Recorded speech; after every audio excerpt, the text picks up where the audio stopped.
welcome back to the garage.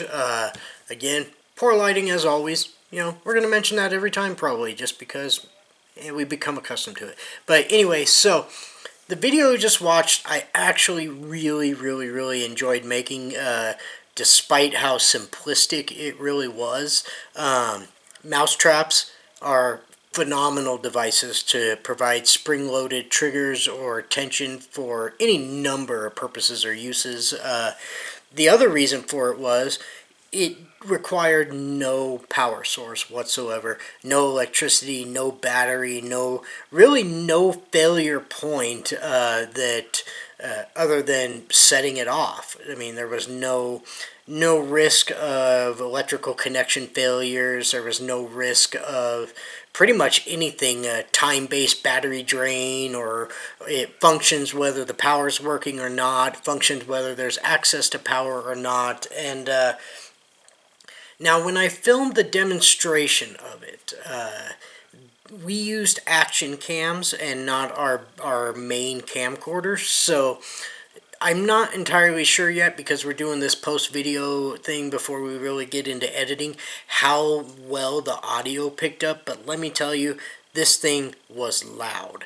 In the test one that we did before we actually shot the video, we did one with a single firecracker on it, and it made our ears ring. Like, these are loud devices. These are not your typical snap and pops. They are impact poppers, but they're not your typical snap and pop, little white, throw it on the ground, pop it, lots of fun with the kids thing.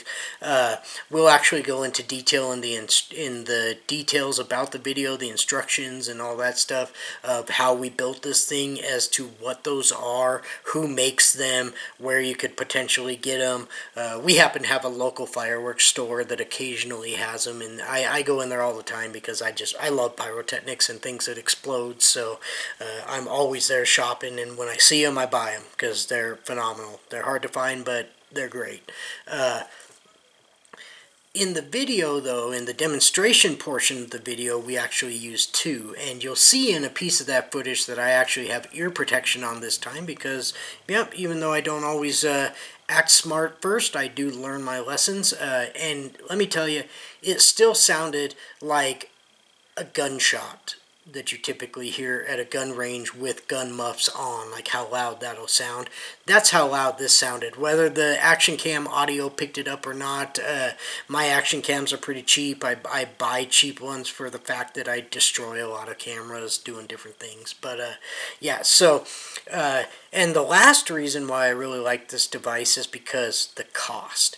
Literally probably $1.25 maybe in all of the total parts and pieces that went into building this device. Required just hand tools. We did use a drill to drill a hole in the center of the device, just simply so we could screw it to the post of our gate for easy attachment. But outside of that, everything was done with hand tools. It was done relatively quick. I mean, the entire video only took a few minutes to shoot before the device was complete, and it functioned perfectly. First time, every time. Loud. Guarantee you that if you have a trespasser or somebody who intends to do you and your family wrong, or even just your nosy Karen or Chad, there's no way they're going to stick around believing that somebody did not hear that device go off. Even if you're inside, there's a pretty good chance you're going to hear it.